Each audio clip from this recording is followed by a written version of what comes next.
اللہ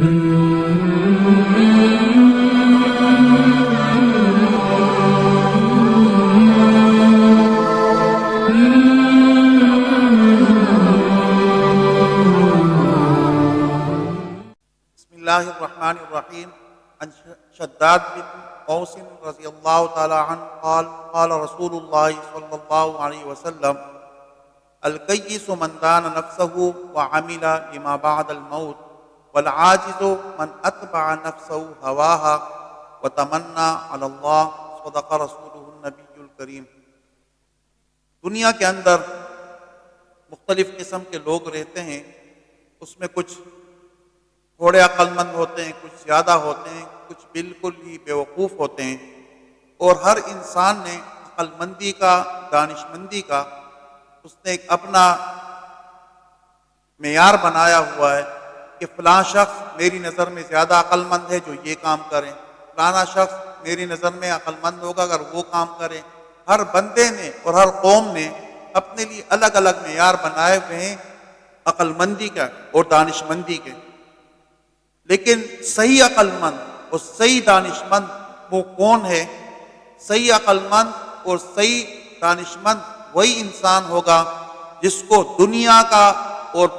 دنیا کا سب سے زیادہ عقل مند اور سب سے زیادہ دانش مند، ساری کائنات کے اندر جس سے زیادہ کوئی عقل مند اور دانش مند اللہ تعالیٰ نے پیدا نہیں کیا، وہ جس کو فرمائے کہ یہ شخص عقل مند ہے اور یہ دانش مند ہے تو وہی شخص عقل مند ہوگا حقیقت میں۔ تو نبی علیہ الصلوۃ والسلام نے اس حدیث شریف میں فرمایا کہ بے وقوف کون ہے اور عقل مند کون ہے؟ فرمایا کہ الکیس من دان نفسہ، عقل مند شخص وہ ہے، دانش مند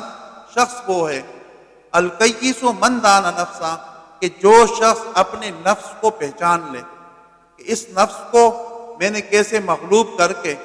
خالق کی میں نے فرما برداری اور تابعداری کرنی ہے، اس کی عبادت کرنی ہے،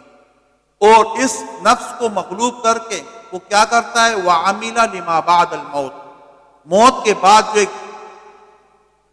لمبے عرصے والی زندگی اور کبھی نہ ختم ہونے والی زندگی اور ابد الآباد والی جو زندگی آنے والی ہے، اس کے لیے وہ موت سے پہلے دنیا کے اندر وہ نیک اعمال کرتا ہے۔ یہ شخص آپ علیہ الصلوۃ والسلام نے فرمایا کہ یہ سب سے زیادہ عقل مند ہے،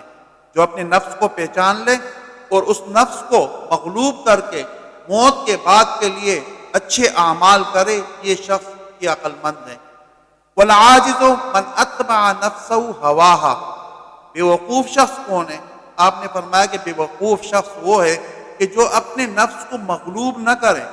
نفس کو اپنے پیچھے نہ چلائے، بلکہ وہ اپنے نفس کی تابعداری شروع کرے، اپنے نفس کے پیچھے چلنا شروع کر دے اور آخرت کے لیے کچھ بھی عمل نہ کرے۔ دنیا کے اندر نفس اس کو جو غلط کام وہ بری باتیں اس کو بتاتا رہے، وہ اسی نفس کی غلامی کر کے اس نافرمانی کے راستے پر وہ چلتا رہے، تو آپ علیہ الصلوۃ والسلام نے فرمایا کہ یہ شخص بے وقوف ہے۔ اور اس بے وقوف شخص کی ایک اور عادت کیا ہے؟ ایک تو یہ کہ موت کے بعد کے لیے یہ کوئی ذخیرہ جمع نہیں کر رہا، نیک اعمال نہیں کر رہا، بے وقوف ہے۔ اور ایک اس کی بے وقوفی یہ کہ وَتَمَنَّى عَلَى اللَّهِ، نیک کام تو نہیں کر رہا، اچھے کام نہیں کر رہا ہے، اعمال صالحہ نہیں کر رہا ہے، لیکن اس کے باوجود خالی ہاتھ ہونے کے باوجود وہ اللہ تعالیٰ کے ساتھ اچھے اس نے خیالات وابستہ کیے ہوئے ہیں اور اچھی تمنائیں رکھی ہوئی ہے کہ اللہ تعالیٰ مجھے بخش دیں گے، فلانے کی میری سفارش، اس کی طرف سے میری سفارش ہو جائے گی، میں ویسے ہی بخشا جاؤں گا۔ کوئی نیک عمل نہیں کر رہا، لیکن یہ تمنائیں، یہ آرزویں اور یہ خواہش ہے وہ لے کر بیٹھا ہوا ہے کہ قیامت کے دن میری بخشش ویسے ہی ہو جائے گی۔ تو آپ علیہ الصلوۃ والسلام نے فرمایا کہ عقل مندی کا تقاضا یہ ہے کہ جب انسان کسی سفر پر روانہ ہوتا ہے تو اس سفر سے پہلے وہ اپنے لیے توشہ تیار کر لیتا ہے، اپنے لیے ذخیرہ تیار کر لیتا ہے۔ وہ جس گھر میں جا رہا ہوتا ہے اس کی پہلی تیاری وہ کر لیتا ہے کہ اس گھر میں جن چیزوں کی مجھے ضرورت ہوگی وہ ساری چیزیں وہ اس کے لیے پہلے سے تیار کر لیتا ہے۔ لیکن جو بے وقوف آدمی ہوتا ہے وہ اس کا گھر تیار نہیں ہوتا، اس کے پاس سفر کا توشہ نہیں ہوتا، ذخیرہ نہیں ہوتا، اور خالی ہاتھ نہتا وہ روانہ ہو جاتا ہے سفر پہ، تو یہ بے وقوف نہیں ہے تو اور کیا ہے؟ اللہ رب العزت ہمیں آخرت کی تیاری کرنے کی توفیق عطا فرمائے، اور دنیا میں لایانی کاموں سے ہماری حفاظت فرمائے، تاکہ اللہ رب العزت کے